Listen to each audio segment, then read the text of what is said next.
أرحب معي على الهاتف بالأستاذ جمال عيد، مدير الشبكة العربية لمعلومات حقوق الإنسان. مساء الخير أستاذ جمال.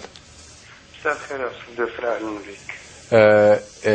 أريد أن أتحدث أو أخاطب فيك جانبين، جانب طبعا الإنسان المصري، لكن قبل ذلك أريد تعليق منك على هذا الخبر الذي أتانا بخصوص قيام النيابة العسكرية بحبس أو بإصدار قرار بحبس المتهمين هؤلاء الذين قبض عليهم أثناء الأحداث حوالي 20، وتوجيه تهم رسمية التي قرأتها الآن إليهم. ألو. أيوة أستاذ جمال، سمعني حضرتك؟ سمعت حضرتك يا أستاذ يوسف. طيب، كنت أريد تعليقا منك على قرار النيابة العسكرية بحبس المتهمين في أحداث ماسبيرو، وعددهم حوالي 20، حبسهم 15 يوما على ذمة التحقيق، وتوجيه تهم محددة إليهم قرأتها قبل قليل. أستاذ يسري، يعني هذا الخبر في الحقيقة مبتور. هل ضمن المتهمين من النيابة العسكرية العسكريين وأعضاء الشرطة العسكرية اللي دهسوا المتظاهرين المصريين بالسيارات، ولا هو دم المصريين رخيص لدي الشرطة العسكرية ومن يتم التحقيق معهم الآن من النيابة العسكرية هم المدنيين؟ هذا السؤال موجه للنيابة العسكرية، لأن هناك قتلى من الطرفين، والقلة منهم هم اللي هم الجنود أو التابعين للجيش. نحن لدينا أكثر من 20 مواطن مصري بغض النظر عن دياناتهم قتلوا جهزا بسيارات الجيش زي ما قال حسام الآن وزي ما شفنا وحضرتك عرضت. هل ضمن المتهمين اللي هتحاكمهم أو هتحقق معهم النيابة العسكرية اللي كانوا بيقودوا العربيات واللي قال حسام دلوقتي؟ وكلامي كله إضافة للي قاله حسام لأن موافق. وفي الحقيقة بقول لحضرتك أنا آسف، أنا طلبت أعمل المداخلة دي وشكرا ليكم. أنا عارف إن ده ما كانش معني، إنه ببكي من بدري وأنا بسمع حسام وأنا بشوف العربيات مش بتهرب زي ما زعم يعني قادة المجلس العسكري أو الشرطة العسكرية، كانوا بيتحركوا للأمام ويرجعوا يكملوا ده، ففي قتل عمد. هل بعض هؤلاء اللي بيقودوا العربيات ضمن المتهمين؟ هذا سؤال موجه. والحقيقة الموضوع مش أخلاق، الموضوع مش نرجع لضميره، الموضوع دولة سيادة القانون. هل القانون يطبق على كل من أجرم في مصر أم لا؟ هل القانون بيغمض عينه لما يبقى الشرطة العسكرية ولما تبقى النيابة العامة؟ ده الجزء الآخر اللي عايز أتكلم فيه.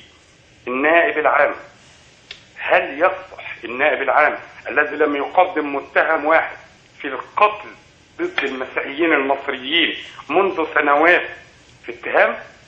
حسام مع حضرتك قال امبارح على قتلى العمرانية في نوفمبر الماضي اللي معروف انهم قتلوا بايد الشرطة المصرية لم يحاكموا. لا، في عندنا في ما يخص المتهم في قضية نجا حمادي، اعتقد انه اليوم تم تنفيذ حكم الاعدام فيه، يعني برضه يعني علشان بس احقاقا للحق. استثناء يؤكد القاعدة يا استاذ، استثناء يؤكد القاعدة.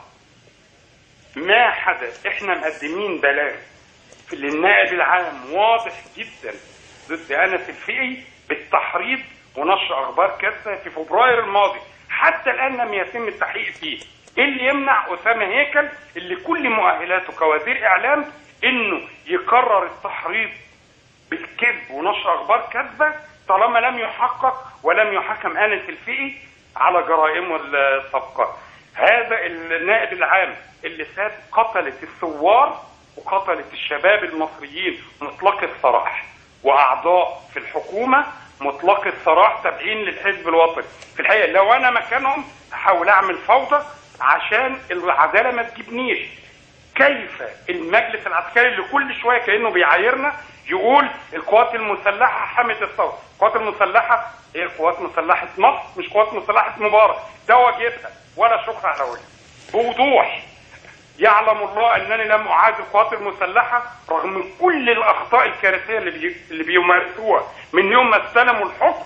وما ننساش وبوضوح يا استاذ يوسف وبامانه شديده، المشير طنطاوي كان وزير دفاع مبارك، وهو الوحيد الذي لم يقال حتى الان، الوحيد من كل وزراء مبارك الذي لم يقال انا لا اعادي هذا الرجل، ولكني اقول للراي العام، لان انا مسافر الصبح وهطلع بيان بموقف الشبكه ان المجلس العسكري لا يصلح لاداره ديمقراطيه على الاطلاق. طيب استاذ جمال، يسمع راي اخر استاذ جمال، وانه يجب عليه انه يسمع مدنيين يا استاذ يسري. طب استاذ جمال بقى استاذن بس حضرتك، لا خليك معايا على التليفون لو سمحت. استاذ جمال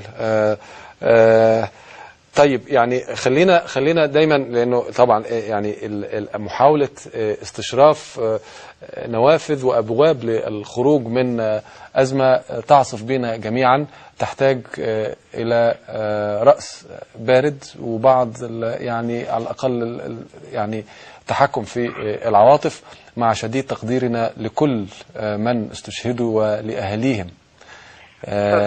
وأنت في موقع يعني يسمح لك بوضع ما حدث في سياق، وأيضا يعني محاولة الخروج ببعض الحلول المقترحة. أستاذ يسري، أنا يعني هحاول أبعد على إنه الجرائم الشرطة العسكرية في هذه اللحظة قربت مني جدا. فيفيان اللي اتكلمت الآن ومايكل مسعد اللي توفى امبارح دهسا بسيارات الجيش، هم بيعملوا زملائي. اقسم بالله ان انا مش بحاول دلوقتي اقدم وجهة نظر دي ممكن نختلف فيها، انا هقدم لحضرتك معلومات واتركها للي بيسمع، يعني لحضرتك واللي بيسمعوا الان.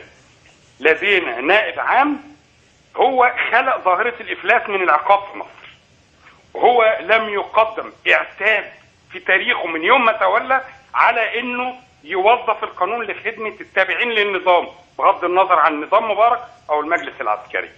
لدينا مجلس عسكري جايب ناس من لجنة السياسات حاططهم في الوزارة. لدينا قتلة مطلق السراح ضباط، وحضرتك في هذا البرنامج وفي برامج عديدة أشرنا لأن ممارساتهم للضغط على أسر الضحايا، مش كل الضغوط بتاعتهم نفعت، بعضها نفع. إيه اللي يمنعني لو أنا مكانهم لدي هؤلاء الفلول وهذا النائب العام وهؤلاء الوزراء ان انا احاول اشيع الفوضى، وما اسهل لانه في تمييز ضد الاباط في مصر، ومن ينكر هذا هو مجحف. ان انا استغل ده في الحقيقه في محاوله حرق مصر عشان افلت من العقاب. والمثل بيقول انا وبعد الطوفان. اللي يمنعهم ليه المجلس العسكري حتى الان لم يقدم ضابط من الشرطه العسكريه، سواء اللي عذبه في مارس او ابريل او كشوف العذريه او من قتل امس، لاي محاكمه؟ طول الوقت المدنيين وكانه بيعايرنا انه الجيش حمى الثوره. الجيش ما حماش الثوره، في الحقيقه الشعب اللي حمى ثورته. كنا موجودين في ميدان التحرير يوم موقعة الجمل، والجيش اللي فتح المكان لفلول مبارك اللي كانوا بيحاولوا يقتلونا، وجزء من القتله كان بسبب ان الجيش فتح لهم ثغره في الحقيقه. قد نتلافى عن هذه الاخطاء ونقول انه ارتباك، لكن انه حتى الان احنا نتغاضى عن جرائم المجلس العسكري اللي النهارده والجيش مطالب يرد. لما السعوديه يهينوا مصريين واكلم عضو من المجلس العسكري واقول له السعوديه بتتربى والامارات بيهينوا الثوره وما بيتحركوش، يقول لي نتغاضى عن دي رغم انه مسؤولين كبار، ويقدم شباب انتقدوا على تويتر للمحاكمه العسكريه ويقول مش هعمل الطوارئ والمحاكمات العسكريه ضد مدنيين. واحنا عندنا بكره تحقيق مع 3 شباب ومع سحر ماهر بتهمه ما يسمى بهتافات ضد المجلس العسكري. هل هم دول ولاد البطه السوداء؟ هل المواطنين المصريين اسهل للمجلس العسكري؟ المجلس العسكري لانه شاكك فيه، لكنه لا مش معتاد، ده بتاع حرب مش بتاع ديمقراطيه. عليه انه يسمع، واول سماعه انه مش هنقول الجرائم تنتهي لان في مرحله فوضى بعد اي ثوره. عليه انه يسلم السلطه بشكل سريع، وانه يسمع من المدنيين ويبطل تشكيك وتشهير فيه. يا مجلس يا عسكري، النائب العام لا يصلح. احنا بنتكلم عن ثوره ولا مش ثوره؟ هم يتحدثوا على انها ثوره. الثوره مش نائب عام متواطئ ضد العسكر، مش فلول حزب وطني في وزاره، مش الضباط قتله مطلق السراح، مش افلاس من العقاب لضباط الشرطه العسكريه. ما فيش دوله داخل الديمقراطيه لو بنتكلم على ثوره وهو في افلاس من العقاب في مصر، وعلى راسهم ضباط الشرطه العسكريه اللي بيتعاملوا فعلا بساديه وحشيه لان القانون لن يطلب. سياده القانون يعني تطبيقه على الجميع. من المشير للغفير. هذا إن كان المجلس العسكري يحترم القانون، يعتذر ويسارع بمغادرة السلطة ويقيل النائب العام ويعين وزارة في الحقيقة يعني وزارة جديرة باحترام دم المصريين اللي في الثورة واللي على ايد الجيش في 9 ابريل واللي على ايد الجيش بالامس. لو هذا مجلس يحترم، لانه في الحقيقة خلاص فقد رصيده عندنا يا استاذ يوسف. المجلس العسكري فقد رصيده، وانا بقول للجيش المجلس العسكري فقد رصيده. طيب انا اشكرك شكرا جزيلا استاذ جمال العيد الناشط الحقوقي على ما تفضلت به.